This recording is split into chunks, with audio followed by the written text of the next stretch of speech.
بطلوع الروح مقبول بتمنى تزول ملامحك من بالي تزول لو حتى تروح بطلوع الروح مقبول بس مش معقول اتعذب على طول كل يوم بعينيك مشغول كل يوم بايديك مقتول هو انا حبيتك ليه fake nails হলো হারাম because এগুলো হলো মানে গ্লু দিয়ে লাগানো না স্টিকারের মতন এগুলো এমন করলেই মানে খুলে যায় বাট এগুলো হারাম কেন কারণ ইসলামের মধ্যে আমাদের মানে নেলস এগুলো মানে শর্ট করে রাখা অথবা অনেকে আছে যে মানে 40 দিনের কম রাখতে পারবে রাইট কিন্তু অনেকে ওইটাও রাখতে পারবে না যেরকম আমার কাজের জন্য আমি আমার নখ বড় রাখতে পারি না আর আর ঠিক আছে মানে মেয়েদের ওয়ান অফ দ্য কি বলে শখ অথবা ইচ্ছা হলো যে তাদের নখ তারা কালার করবে অথবা নেল পলিশ ইউজ করবে নখ একটু বড় রাখবে রাইট বিকজ আমার নখ হলো যদি আমি বড় না করি বেসিক্যালি হলো আমার হাতের মধ্যে একটা ছেলের হাতের মধ্যে কোনো ডিফারেন্স নেই আমার কাছে মনে হয় ওকে এটা হলো এই প্যান দিয়ে আমি কালার করছি বিকজ আমাদের কাজের মধ্যে কি বলে আলাও না মেহেদি আলাও না এখন এগুলো উঠতেছে না আর আমার কাজ হলো লাইক কালকে হ্যাঁ কি করা যায়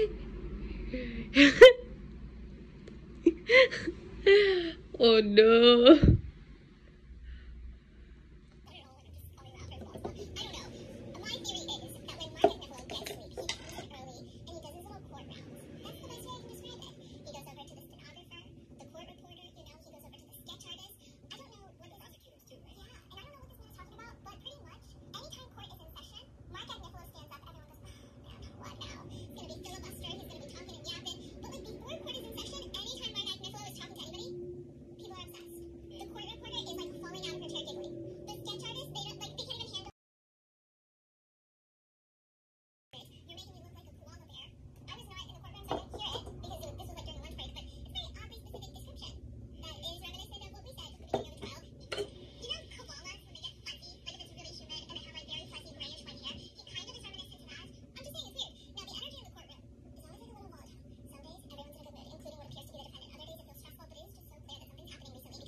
এটা উঠতেছে না নেল পলিশ রিমুভার দিয়ে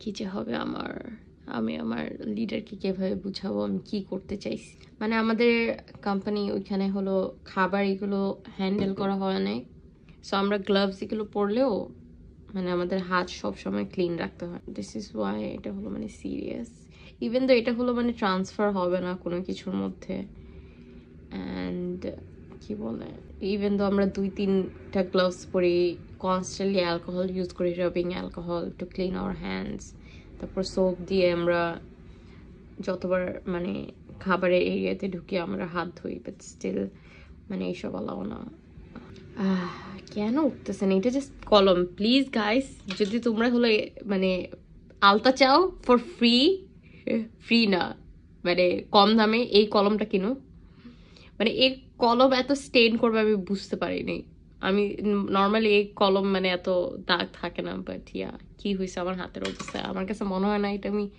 10 বার ধুইলেও যাবে মানে মেহেদির মতনই মেহেদি এই ইঙ্ক দিয়ে বানানো উচিত লিটারালি এই কালি দিয়ে ইঙ্ক সবাই মেহেদি বানাও গাইস ও নো আমার এমনি আমার হাতের মধ্যে বেশি স্কিন নাই আমি তো এটা ব্রো কেন এরকম হইতেছে ও নো এই ইঙ্ক তো আমার লাইক হাতের জায়গায় জায়গায় এইভাবে ভরে রয়েছে তার মানে এগুলো একটা উঠবে না বুঝতে পারতেছি না কি হবে আমার মানে এটা দিয়ে যদি না উঠে তার মানে কোনো কিছুতেই উঠবে না, বিকজ এটা হলো বেসিকলি হলো মানে কোনো পেইন্ট এগুলো রিমুভ করে, রাইট? নেল পলিশ এগুলো রিমুভ করে। আমি লাইক সাবান দিয়ে একবার ধুইছি অলরেডি, বাট কাজ করে না, লাইক স্টেন একটু যাইতেছে না। তাহলে সেই এক্সপেরিমেন্ট থেকে এটা বুঝতে পারলাম যে কেউ যদি মেহেদি নাই অথবা আলতা নাই, এরকম প্যান আছে রেড কালারের, তাহলে তোমরা ফ্রিতে এগুলো মানে পাবা। কিন্তু তোমার যদি সমস্যা থাকে মেহেদি দিয়ে রাখতে, তাহলে দিও না guys, this is not good. আমার অন্য কোনো ওয়ে বের করতে হবে, এটা ওয়ার্ক করতেছে না। প্লিজ কাজের আগে জানি যে উঠে যায়, বিকজ আমি আমার লিডারকে এক্সপ্লেন করতে চাই না। আমার কাছে মনে হয় আমার লিডার অলরেডি আমাকে পছন্দ করে না। আমার কাছে তো মনে হয় কেউই আমাকে পছন্দ করে না, বাট স্টিল ইয়া। এইগুলো ছিল নেলস, আমার স্টিকার নেলস। যে নেলস হারাম নাকি হালাল এন্ড স্টাফ, পরে আমি একটু রিসার্চ করলাম, পরে ওইখানে বলতেছে যে যে যদি এরকম স্টিক অনস থাকে অথবা এরকম কোনো নেলস থাকে যেগুলো হলো আমরা যখন মন চায় তখন রিমুভ করতে পারবো, ইউজ করতে পারবো, ওগুলো হারাম না। আর যেগুলো পার্মানেন্ট থাকে, যেগুলো কার্লিক কার্লিক কার্লিক আমি জানি না ঠিক কি বলো, যে পার্মানেন্টলি যেটা হলো নেইলের উপরে বানায়, ওইটা হলো হারাম, বিকজ ওইটা হলো অ্যাভেলেবেল, রিমুভ করা যাবে না। আর ওইগুলো নর্মালি হলো আই থিঙ্ক কি বলে 20-15 ডেজের মতন রাখতে হয়। সো যাদের হলো নামাজ উযু করতে হবে তাদের এর জন্য হলো, এই রিজনের জন্য ওইগুলো হারাম দেওয়া হয়েছে। আরেকটা হলো যে আমরা এগুলো মানে অবভিয়াসলি ইসলামের মধ্যে আমরা আমাদের সেলফকে বিউটিফাই করতে পারবো না বাসার বাহিরে, রাইট? লাইক এখন যদি আমরা মানে বরখা পরি অ্যান্ড নেলস এগুলো পরে যদি বাহিরে যাই, স্পেশালি যদি অন্যজনকে ইমপ্রেস করার জন্য, দ্যাট ইজ হারাম। আনাদার থিং হলো যে এটা হলো আরেকটা বলা হয়েছে রিজনিং, যে ওয়েস্টার্ন মানুষদের কে করা, ফলো করা, মানে নন বিলিভার্সদের ফলো করা। But I don't think that's a thing nowadays, right? But যে যত আমার আন্ডারস্ট্যান্ডিং আমি এটাই বুঝলাম যে যদি আমাদের মানে পানি রিচ করার থেকে কোনো কিছু বাধা দেয়, ওইটা হলো হারাম। আরেকটা হলো যে যদি আমরা নিজেকে বিউটিফাই করি, ওইটা তো হালাল যে কোনো কিছু। আমরা যদি সাপোজ নেল পলিশ কিন্তু হারাম না, রাইট? নেল পলিশ আমরা ইউজ করতে পারবো তখন যখন আমাদের হলো নামাজ নাই এন্ড স্টাফ, রাইট? সো কি বলে, তখনও যদি আমরা হলো নেল পলিশও হালাল অ্যান্ড স্টাফ, বাট আমরাই যদি বাহিরে পড়ে যাই, জানি মানুষ আমার হাতে দেখে and beautifying myself for someone else, non-Muslim and stuff, তাহলে হলো যে কোনো হালাল জিনিসও হারাম হয়ে যাবে। ইভেন হিজাব কনসিডার যদি করি, যে হিজাব হলো আমি অন্যজনের জন্য সুন্দর করে পরে যেতেছি, তাহলে আই থিঙ্ক ওটাও হারাম হয়ে যাবে। ওইটা বুঝতে পারলাম আমি। আর আরেকটা হলো যে এখন আমরা এরকম একটা জেনারেশনের মতো থাকি যে আমাদের সব কিছুই হলো mixture of different countries, right? Like তারপর যারা আমেরিকার মতো বড় হয়েছে, যারা হলো তাদের কি মানে নন বিলিভার্স আর বিলিভার্স এর মধ্যে মানে এখন মানে ইসলাম এত স্প্রেড হয়েছে যে সব জায়গায় থেকেই সব রকমের মুসলিমই আছে, রাইট? সো এটা হলো আরেকটা জিনিস আমি রিয়েলাইজ করলাম যে মানে আমি তার জন্য অনেক লাইক স্কলার্সরা যখন হলো বলে যে নন মুসলিম অথবা নন বিলিভার্সদের ফলো করো না, আমি এটা বুঝতে পারি না। মানে নন বিলিভার্স মানে কিরকম, মানে কি? যেরকম আমাদের বাংলাদেশের মধ্যে আমরা হলো আলতা দিই অনেকে, রাইট? এটা কোথায় থেকে আসছে অথবা মানে আমরা কিভাবে জানবো? অবভিয়াসলি আমি কোনো স্কলার না, বাট কি বলে, যদি কেউ আইডিয়া থাকে লেট মি নো যে what is your opinion on this. যেরকম আমার ছোটবেলা থেকে অনেক হয় যে আমার অনেক শখ ছিল আমি বড় হয়ে বড় বড় নোকস রাখবো, যেন আমি নেল পলিশ দিতে পারি, সো এখন আমি আমার কাজের জন্য এই যে নোক, এখন আমার কিন্তু বেশি লং না, বাট এইগুলো আমার কেটে ফেলতে হবে কাজের আগের দিন। সো ইউনো আমি হলো নেল পলিশও দিই না। তো আমার হলো মানে এই প্রেসন্স অথবা স্টিকার টাইপ অফ যেগুলো নেলস আছে সেগুলো অনেক ভালো লাগে, যে আমরা ইউজ করতে পারবো, তারপর হলো খুলে ফেলাইলেই হয়ে যায়। সো এর জন্য হলো আমি জিজ্ঞেস করতেছিলাম, কারণ আমার কাছে মনে হয় যেটা ন্যাচারাল নেন ওইটা তো আরো হারাম, বিকজ আমরা তো আমাদের নেলস 40 দিনের বেশি রাখতে পারবো না। So I think it's more হারাম, বিকজ এটা আমাদের ক্লিনিনেস এর মাঝখানে আসে। সো এটাই হলো, এর জন্যই প্রশ্নটা করা ছিল। ফাইনালি এগুলো তো রিমুভ হইতেছে। আমি আবার নুডলস খাইতেছি গাইস, আর একটা সিদ্ধ মানে তরকারি ছিল, ডিম একটা বাকি ছিল, ওইটা নিয়ে খাইতেছি। আমি অনেক নুডলস খাই, তার জন্য আমার আই থিঙ্ক মুখ ফুলে থাকে সোডিয়ামের জন্য। লল। আমি এখন সুপার মার্কেটে যাইতেছি, আর জাপানের সাইকেল এক এক জায়গায় চালানো অনেক কঠিন, কারণ পাহাড়ের মতন। জাপানে হলো নেচার এগুলোকে অনেক টেক কেয়ার করে, আর প্রতি সিজনে ডিফারেন্ট ডিফারেন্ট ফ্লাওয়ার্স এগুলো ওরা হলো গ্রো করে।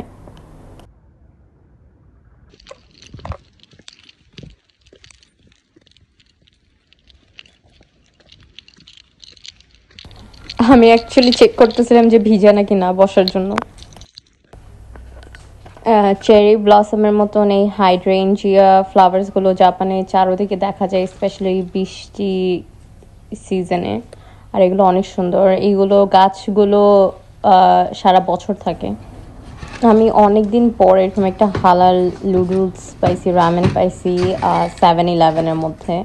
সো এটাই আমি দেখানোর ট্রাই করতেছি। আমার যখন জব ছিল না তখন আমার একটা সিনিয়র আমার স্কুলের, সে হলো কোডিং এগুলো করে, সে আমাকে কোডিং এগুলো শিখাইছে। এখন আমি ওয়েবসাইট বানাতে পারি, এটা আমার ওয়েবসাইট।